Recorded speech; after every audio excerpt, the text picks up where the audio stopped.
വൻകിട രാഷ്ട്രങ്ങളെ പിന്തള്ളി എല്ലാ രംഗങ്ങളിലും ഇന്ത്യ മുന്നേറുകയാണ്. അതിന്റെ കീർത്തി ലോകമെങ്ങും വാഴ്ത്തി പാടുന്നുമുണ്ട്. ഇപ്പോഴിതാ ഇന്ത്യയിലെ രാഷ്ട്രീയ പാർട്ടികളുടെ വരുമാനത്തിന്റെ കണക്ക് പുറത്തു വന്നിരിക്കുകയാണ്. അമേരിക്കയെയും ഫ്രാൻസിനെയും പിന്തള്ളി ഇന്ത്യയിൽ രാഷ്ട്രീയ പാർട്ടികൾ തടിച്ചു കൊഴുക്കുകയാണ് എന്നാണ് കണക്കുകൾ പറയുന്നത്. അസോസിയേഷൻ ഫോർ ഡെമോക്രാറ്റിക് റിഫോംസ് ആണ് ഇപ്പോൾ കണക്കുകൾ പുറത്തുവിട്ടിരിക്കുന്നത്. സാമ്പത്തിക വർഷം രാജ്യത്തെ 6 ദേശീയ പാർട്ടികളുടെ വരുമാനം ഏകദേശം 3077 കോടി രൂപയാണ്. അതിൽ BJP ആണ് 2361 കോടിയുമായി മുന്നിൽ. 2022-23 സാമ്പത്തിക വർഷം 6 ദേശീയ പാർട്ടികൾ നേടിയ മൊത്തം വരുമാനത്തിന്റെ 76.73%. വൻകിട രാഷ്ട്രങ്ങളെ പിന്തള്ളി എല്ലാ രംഗങ്ങളിലും ഇന്ത്യ മുന്നേറുകയാണ്. അതിന്റെ കീർത്തി ലോകമെങ്ങും വാഴ്ത്തിപ്പാടുന്നുമുണ്ട്. ഇപ്പോഴിതാ ഇന്ത്യയിലെ രാഷ്ട്രീയ പാർട്ടികളുടെ വരുമാനത്തിന്റെ കണക്കും പുറത്തു വന്നിരിക്കുകയാണ്. അമേരിക്കയെയും ഫ്രാൻസിനെയും പിന്തള്ളി ഇന്ത്യയിൽ രാഷ്ട്രീയ പാർട്ടികൾ തടിച്ചു കൊഴുക്കുകയാണ് എന്നാണ് കണക്കുകൾ പറയുന്നത്. അസോസിയേഷൻ ഫോർ ഡെമോക്രാറ്റിക് റിഫോംസ് ആണ് കണക്കുകൾ ഇപ്പോൾ പുറത്തുവിട്ടിരിക്കുന്നത്. കഴിഞ്ഞ സാമ്പത്തിക വർഷം രാജ്യത്തെ 6 ദേശീയ പാർട്ടികളുടെ വരുമാനം ഏകദേശം 3077 കോടി രൂപയാണ്. അതിൽ BJP ആണ് 2361 കോടിയുമായി മുന്നിൽ. 2022-23 സാമ്പത്തിക വർഷം 6 ദേശീയ പാർട്ടികൾ നേടിയ മൊത്തം വരുമാനത്തിന്റെ 76.73% ആണിത്. 452.375 കോടിയാണ് രാജ്യത്തെ മുഖ്യ പ്രതിപക്ഷമായ കോൺഗ്രസിന്റെ വരുമാനം. 6 ദേശീയ പാർട്ടികളുടെ മൊത്തം വരുമാനത്തിന്റെ 14.7%ആണിത്.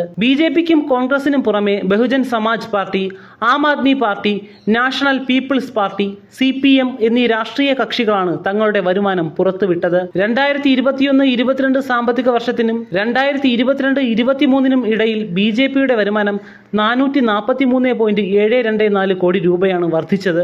23.15% വർധന. നാഷണൽ പീപ്പിൾസ് പാർട്ടിയുടെ വരുമാനം 2021-22 സാമ്പത്തിക വർഷത്തിലെ 47.2 ലക്ഷം രൂപയിൽ നിന്ന് 7.09 കോടി രൂപ വർദ്ധിച്ച് 7.5 കോടി രൂപയായി.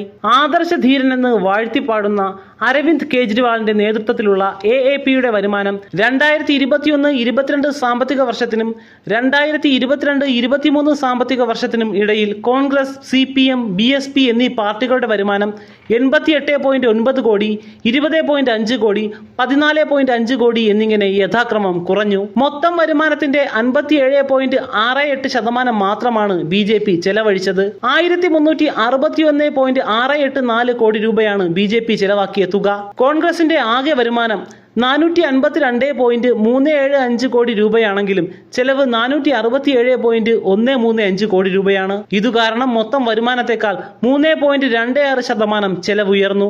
ആം ആദ്മി പാർട്ടിയുടെ മൊത്തം വരുമാനം 85.17 കോടി രൂപയായിരുന്നു. അതേസമയം ചെലവ് 102.051 കോടി രൂപയായി ഉയർന്നു. മൊത്തം വരുമാനത്തെക്കാൾ 19.82% AAPയുടെ മൊത്തം ചെലവ്. ഇലക്ടറൽ ബോണ്ടുകളായോ പണമായോ രാഷ്ട്രീയ പാർട്ടികൾക്ക് നൽകുന്ന സംഭാവനയുടെ വിശദാംശങ്ങൾ നിർബന്ധമായും വെളിപ്പെടുത്തുവാൻ കേന്ദ്ര സർക്കാർ നേരത്തെ ആവശ്യപ്പെട്ടിരുന്നു. ഇത് ഇലക്ഷൻ സ്റ്റണ്ട് അല്ലെന്നും രാജ്യത്തിന്റെ സാമ്പത്തിക സ്ഥിതി വിലയിരുത്തുന്ന നടപടി മാത്രമാണെന്നും കേന്ദ്ര സർക്കാർ വ്യക്തമാക്കിയിരുന്നു. വിശദാംശങ്ങൾ മറ്റ് നടപടികൾക്ക് ഉപയോഗിക്കില്ലെന്നും കൈവശം വയ്ക്കുക മാത്രമാണ് ചെയ്യുന്നതെന്നും സർക്കാർ വ്യക്തമാക്കിയിരുന്നു. പൊതുവിവരമായി ജനങ്ങളിലേക്കും ഇത് പങ്കിടില്ല. എന്നാൽ രാഷ്ട്രീയ പാർട്ടികൾക്ക് വ്യക്തികൾ, കോർപ്പറേറ്റുകൾ, മറ്റ് സംഘടനകൾ എന്നിവയിൽ നിന്നും ലഭിക്കുന്ന പണത്തിനെ കുറിച്ചുള്ള വിവരങ്ങൾ ശേഖരിക്കുകയാണ് സർക്കാരിന്റെ ലക്ഷ്യമെന്ന് വ്യക്തമാണ്. തിരഞ്ഞെടുപ്പുകൾ നീതിയുക്തവും നിഷ്പക്ഷവുമാണെന്ന് ഉറപ്പുവരുത്തുവാനായി ഭരണഘടനാപരമായ ചുമതലയുള്ള എക്സിക്യൂട്ടീവിൽ നിന്ന് ഒരു കൈയകലത്തിൽ പ്രവർത്തിക്കുകയും ചെയ്യുന്ന തിരഞ്ഞെടുപ്പ് കമ്മീഷനും സംഭാവനകളെക്കുറിച്ചുള്ള വിവരങ്ങൾ ശേഖരിക്കുവാനാകില്ല. കേന്ദ്ര നിയമങ്ങൾ ഇത് അനുവദിക്കുന്നില്ല. ധനമന്ത്രാലയത്തിന്റെ മേൽനോട്ടത്തിലുള്ള central board of direct taxes ആദായ നികുതി റിട്ടേണുകൾക്കായി പുതിയ ഫോമുകൾ അവതരിപ്പിച്ചിട്ടുണ്ട്.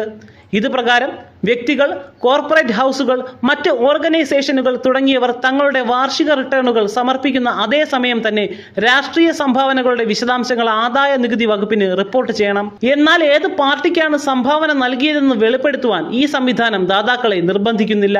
എന്നാൽ പണമായോ ചെക്കായോ മറ്റേതെങ്കിലും രൂപത്തിലോ അവർ എത്ര തുക പാർട്ടിയിലേക്ക് സംഭാവന ചെയ്തു എന്നത് നിർബന്ധമായും വെളിപ്പെടുത്തേണ്ടതുണ്ട്. വ്യക്തികളും സ്ഥാപനങ്ങളും നൽകുന്ന സംഭാവനകൾ സംബന്ധിച്ചുള്ള ബാങ്ക് ഇടപാടുകളുടെ വിശദാംശങ്ങൾ ആദായ നികുതി വകുപ്പിന് സമർപ്പിക്കണം. ഇടപാട് വിശദാംശങ്ങൾ മറ്റ് ഡേറ്റാബേസുകളുമായി ക്രോസ് മാച്ച് ചെയ്യാൻ ആദായ നികുതി വകുപ്പിന് അധികാരമുണ്ട്. ആവശ്യമെങ്കിൽ അവർക്ക് മറ്റ് സർക്കാർ ഏജൻസികളിൽ നിന്നും ബാങ്കുകളിൽ നിന്നും സ്വകാര്യ സ്ഥാപനങ്ങളിൽ നിന്നും വിവരങ്ങൾ ആവശ്യപ്പെടാം. ഇടപാടുകളെ സംബന്ധിച്ച വിവരങ്ങൾ മറ്റ് സർക്കാർ ഡേറ്റാബേസുകളുമായി ക്രോസ് മാച്ച് ചെയ്യുവാനും പണം എവിടേക്കാണ് പോകുന്നതെന്നും ആർക്കാണത് ലഭിക്കുന്നതെന്നും ട്രാക്ക് ചെയ്യുവാനും സഹായിക്കുന്ന മാർഗങ്ങളും ഇതിൽ ഒരുക്കിയിട്ടുണ്ട്. മുമ്പ് രാഷ്ട്രീയ സംഭാവനകളിൽ നിന്നുള്ള നികുതി കിഴിവുകളുടെ തുക സർക്കാർ ശേഖരിച്ചിരുന്നു. എന്നാൽ ഇപ്പോൾ ഓരോ സംഭാവനകളെ കുറിച്ചുള്ള വിശദമായ വിവരങ്ങൾ ശേഖരിക്കുവാനാകും. ഇത് സർക്കാരിന് രാഷ്ട്രീയ ഫണ്ടിങ്ങിന്റെ കൂടുതൽ വിശദമായ ചരിത്രം ലഭ്യമാക്കാൻ വേണ്ടിയാണെന്നാണ് പറയുന്നത്. അതിനിടെ ഫെബ്രുവരി 15-ന് ഇലക്ടറൽ ബോണ്ടുകൾ ഭരണഘടനാ വിരുദ്ധമാണെന്ന സുപ്രീം കോടതി വിധി BJPക്ക് വലിയ തിരിച്ചടിയാണെന്നാണ് വിലയിരുത്തൽ. എൻഫോഴ്സ്മെന്റ് ഡയറക്ടറേറ്റ് ഇന്ത്യയിലെ പ്രതിപക്ഷ കക്ഷികളെ മാത്രം തിരഞ്ഞുപിടിക്കുന്നുവെന്ന ആരോപണം സജീവമായിരിക്കുന്നതിനിടെയാണ് കേന്ദ്ര സർക്കാരിനെയും BJPയെയും വെട്ടിലാക്കി പുതിയ കണക്ക് പുറത്തു വന്നിരിക്കുന്നത്.